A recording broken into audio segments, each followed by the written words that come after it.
APPSC group 2 పరీక్షలకు prepare అవుతున్న వాళ్ళందరికీ నమస్కారం. మీ ప్రిపరేషన్లో ఎకానమీ అనేది చాలా కీలకమైన సబ్జెక్ట్ కదా. అందుకే ఈరోజు మనం ఎకనామిక్ సర్వే 2025-26ని లోతుగా విశ్లేషించబోతున్నాం. సర్వేలోని ముఖ్యమైన పాయింట్స్ అన్నీ, ముఖ్యంగా పరీక్షల కోసం గుర్తుపెట్టుకోవాల్సినవి, చాలా సులభంగా అర్థమయ్యేలా చూద్దాం. మన ఆర్థిక వ్యవస్థ ఇంత బలంగా ఉండడానికి కారణాలేంటో తెలుసుకుందాం. సరే, మరి మనం ఈ విశ్లేషణలో ఏ అంశాలు కవర్ చేయబోతున్నామో ఒకసారి చూద్దాం. భారతదేశ ఆర్థిక వ్యవస్థ పటిష్టతకు కారణమైన ఈ మూల స్తంభాల గురించి ఒక్కొక్కటిగా వివరంగా మాట్లాడుకుందాం. రైట్? ముందుగా ఈ సర్వేలో అందరి దృష్టిని ఆకర్షించిన ఆ ఒక్క నెంబర్తో మొదలుపెడదాం. అదే మన హెడ్లైన్ గ్రోత్ ఫిగర్. అసలు ఆ సంఖ్య ఏంటే, అదెందుకంత ముఖ్యం, ఇప్పుడు చూద్దాం. ఈ నంబర్ చూడండి, 7.4%.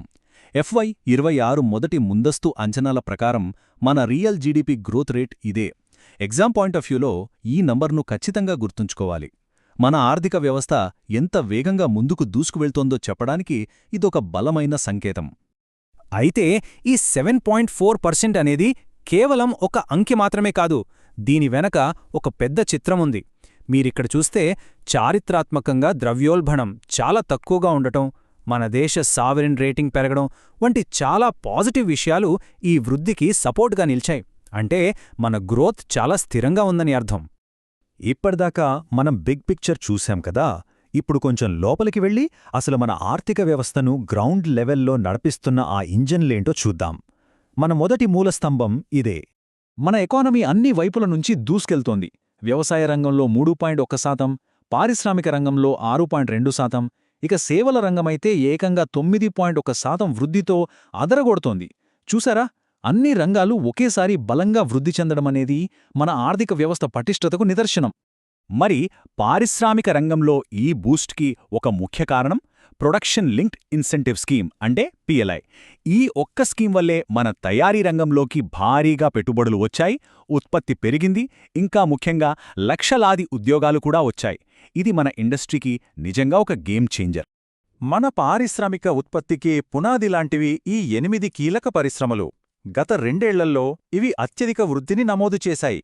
మనం మొత్తం ఇండస్ట్రియల్ ప్రొడక్షన్లో దాదాపు 40% వాటా వీటిదే. అంటే ఇవి ఎంత కీలకమో మనం అర్థం చేసుకోవచ్చు. పరిశ్రమలు, ఫ్యాక్టరీలు మాత్రమే సరిపోవు కదా, వాటిని నడిపించడానికి మనుషులు కావాలి. సో మన ఆర్థిక వ్యవస్థకు అసలైన చోదకశక్తి అయిన మానవ వనరుల గురించి ఇప్పుడు మాట్లాడుకుందాం. ఇదే మన రెండవ మూలస్తంభం. ఈ ఫన్నల్ ఒక చాలా ముఖ్యమైన ట్రెండ్ను చూపిస్తోంది. ఇక్కడ ఉద్యోగాలు పెరగడమే కాదు, ఉద్యోగాలు ఫార్మలైజ్ అవుతున్నాయి. అంటే అసంఘటిత రంగం నుంచి సంఘటిత రంగంలోకి ఎక్కువ మంది వస్తున్నారు. లేబర్ ఫోర్స్ పార్టిసిపేషన్ పెరిగింది. ఒక్క ఆర్గనైజ్డ్ మ్యానుఫ్యాక్చరింగ్ రంగంలోనే 10 లక్షలకు పైగా కొత్త ఉద్యోగాలొచ్చాయి. ఇది చాలా మంచి పరిణామం. మన దేశీయ ఆర్థిక వ్యవస్థ చాలా బలంగా ఉంది, అంతా ఓకే. మరి గ్లోబల్ లెవెల్లో మన పరిస్థితేంటి? ప్రపంచంతో మనకున్న సంబంధం ఎలాంటిది? ఈ విషయం మనల్ని మూడో మూలస్తంభం వైపు తీసుకెళ్తుంది. గ్లోబల్గా కూడా మన దేశం చాలా బలంగా ఉంది. ఎగుమతుల్లో రికార్డులు సృష్టించాం. దాదాపు $825.3 బిలియన్ ఎగుమతులు చేశాం. అంతేకాదు, విదేశాల్లో ఉన్న భారతీయులు పంపే డబ్బు, అంటే రెమిటెన్సులు స్వీకరించడంలో మనమే ప్రపంచంలో నంబర్ 1. ఈ సమయంలో మనకు ఒక రక్షణ కవచంలా పనిచేసేది మన విదేశీ మారక నిల్వలు, అంటే ఫారెక్స్ రిజర్వ్స్. అది ఎంత పెద్ద మొత్తమో చూడండి. ఆ $701.4 బిలియన్ కేవలం ఒక నంబర్ కాదు, అదొక శక్తివంతమైన షాక్ అబ్జార్బర్. ప్రపంచంలో ఎలాంటి ఆర్థిక సంక్షోభం వచ్చినా మన దేశ ఆర్థిక వ్యవస్థను కాపాడే ఒక పెద్ద బఫర్ ఇదే. సింపుల్గా చెప్పాలంటే ఈ డబ్బుతో మనం 11 నెలల పాటు దిగుమతులు చేసుకోవచ్చు, ఇంకా మన విదేశీ అప్పులో 94% తీర్చేయొచ్చు.